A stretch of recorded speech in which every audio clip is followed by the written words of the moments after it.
The version of the General Appropriations Bill that we will put into a vote on third reading is one that is truly responsive to the needs of the Filipino people in our country, a budget that Congress can be proud of. One question often asked is this: where was the 255 billion pesos from flood control projects reallocated? It was allocated mainly towards the three key sectors identified by President Ferdinand Marcos Jr., that is education, health, and agriculture. Specifically, 201.1 billion pesos out of the 255 billion pesos were allocated towards these three key sectors. 56.6 billion pesos towards education, 90.7 billion pesos towards health, and 53.7 billion pesos towards agriculture. The budget for fiscal year 2026 will contain the highest budget education in history. With the 56.6 billion pesos added by the House of Representatives, the total budget for the education sector will be 1.28 trillion pesos, the highest ever in the history of our country. This is the first time ever in our history that we have breached the 4% international benchmark.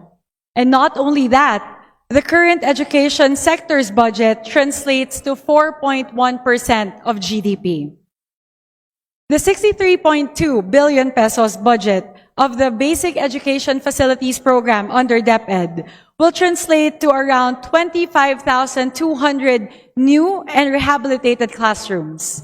This comprises 63% of the 40,000 classrooms envisioned by President Ferdinand Marcos Jr. to be built and rehabilitated by the year 2028.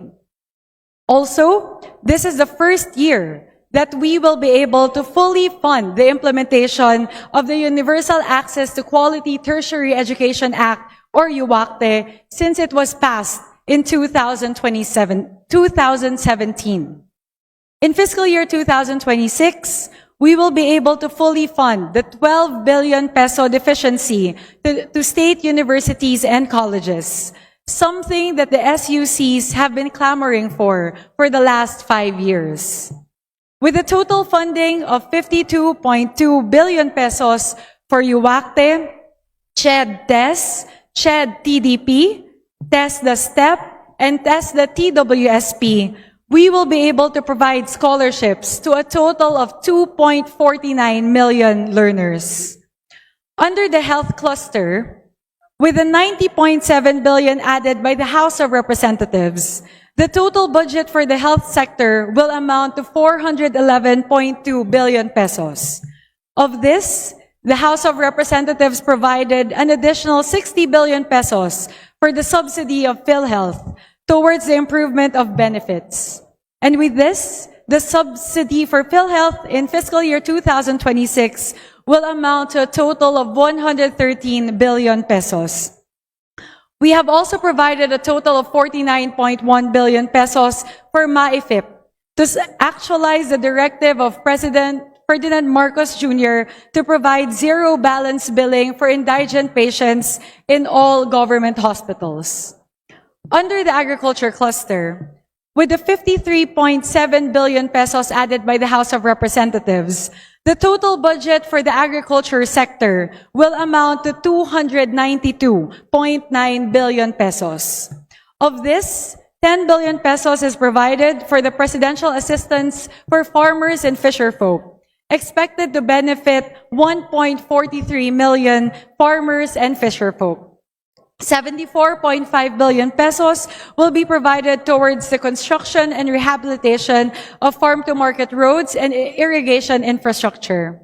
Moreover, 30 billion pesos is provided under the Rice Competitiveness Enhancement Fund towards the provision of farm mechanization and machineries and other farm inputs.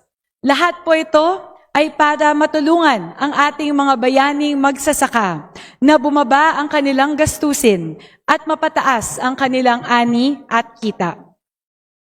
With regard to unprogrammed appropriations, tinanggal na po ng Kongreso ang infrastruktura sa listahan ng mga pwedeng paggamitan ng unprogrammed appropriations. Partikular, mula sa dating tinatawag na sagip. Ito po ay hakbang ng Kongreso laban sa posibleng pang-aabuso ng unprogrammed appropriations. Ang dating sagip, ngayon ay magiging strengthening assistance for government social programs.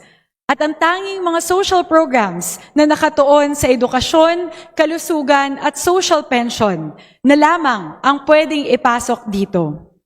Ibig sabihin po nito, at nais ko po itong bigyang diin, na wala ng flood control projects, wala ng mga tulay, o wala ng mga kalsada na pwedeng hugutin mula sa unprogrammed appropriations para sa taong 2026. Ang tanging pahihintulutan na lamang na infrastructure projects ay ang mga Foreign Assisted Projects o FAPs. Ano po ang FAPs? Ito po ang mga proyekto na pinupondohan ng ibang bansa o ng mga multilateral or international bodies tulad ng World Bank at Asian Development Bank. Hindi po natin maaaring tanggalin ang unprogrammed appropriations sa ilalim ng FAPs sapagkat hindi po natin pwedeng talikuran ang ating mga napagkasundoan sa international na level. Nais ko pong bigyang diin na hindi din po kasama ang unprogrammed appropriations sa 6.793 trillion na national budget. Sa kasalukuyan, wala pong pondo ang unprogrammed appropriations. Mapopondahan lamang ang unprogrammed appropriations kung may sobra o bagong kita ang gobyerno sa susunod na taon. Ibig sabihin po nito, kung walang dagdag na kita ang gobyerno, walang mapopondohan sa unprogrammed appropriations. At ang huli ko pong sasabihin patungkol sa usapin ng unprogrammed appropriations ay ito. Sisiguraduhin po ng inyong Kongreso na hindi maaabuso ang unprogrammed appropriations sa taong 2026 at sa mga susunod na taon. But today, more than just the numbers, I want to talk about the process of getting here today. This budget cycle is unprecedented. And to be able to pass the budget on time, despite all the complexities that we needed to navigate over the past 2 months, we needed to work very, very hard. Moreover, we needed to navigate through all of these complexities while implementing sweeping reforms in long-standing budget processes and traditions. First, we made sure that the budget deliberations are open and transparent.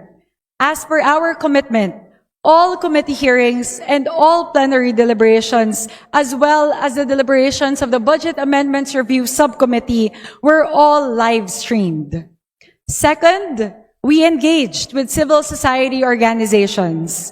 Accredited CSOs were invited to all deliberations. We conducted the first ever People's Budget Review.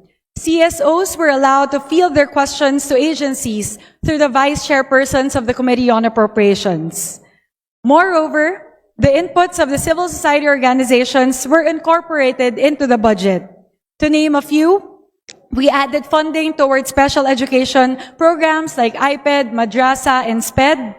We increased the funding for the build-out of classrooms. We increased funding for active transport, increased funding for the new Agrarian Emancipation Act, just to name a few.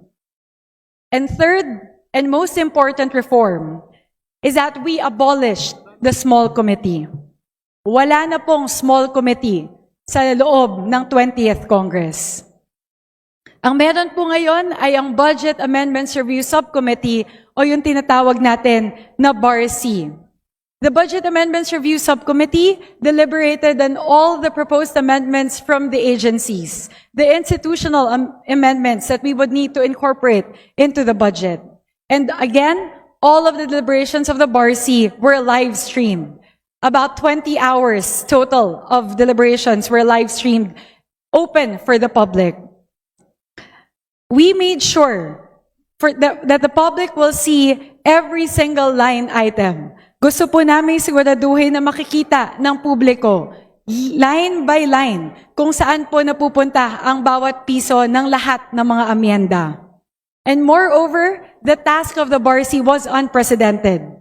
We needed to realign 255 billion in funds that were removed from DPWH towards other agencies. And with that, I thank the 23 members of the Budget Amendments Review Subcommittee who toiled through almost 20 hours of marathon meetings and whose collective wisdom enabled us to reallocate the 255 billion pesos in the best way possible. Next, in compliance with the constitutional requirement, all amendments were incorporated before the second reading approval. At tulad na aming ipinangako, wala na pong galaw matapos maaprubahan ng GAB sa ikalawang pagbasa. All members of the House of Representatives were provided a copy of the second reading version of the GAB before its approval on second reading. And for the first time in recent history, the period of individual amendments was open to the members. I am happy to report that we have successfully implemented these reforms and have successfully navigated through all of the complexities of the past 2 months to deliver today a version of the General Appropriations Bill that we will vote on third reading. A version of the General Appropriations Bill that the 20th Congress can be proud of. And we would not be able to reach this point without everyone's tireless efforts and collective wisdom. First, to our colleagues in the House, for your inputs and for working tirelessly these past 2 months through marathon committee hearings and plenary deliberations until 4 o'clock in the morning. The collective wisdom of the majority, the minority, and the independents shaped the General Appropriations Bill to its current form. Thank you for bearing with me and with the Committee on Appropriations as we navigated through the complexities and the reforms. Likewise, to the departments and agencies, to our partners in the executive and the judiciary, thank you for working with us in crafting the GAB. To our partners in civil society, to the civil society organizations who participated in the budget process, thank you for your very invaluable insights. This is the first time we've embarked on this partnership, and we are grateful for your patience and understanding as we've been making adjustments throughout the process. We look forward to working with you in the succeeding budget cycles in refining our engagement mechanisms and models for the upcoming budget seasons.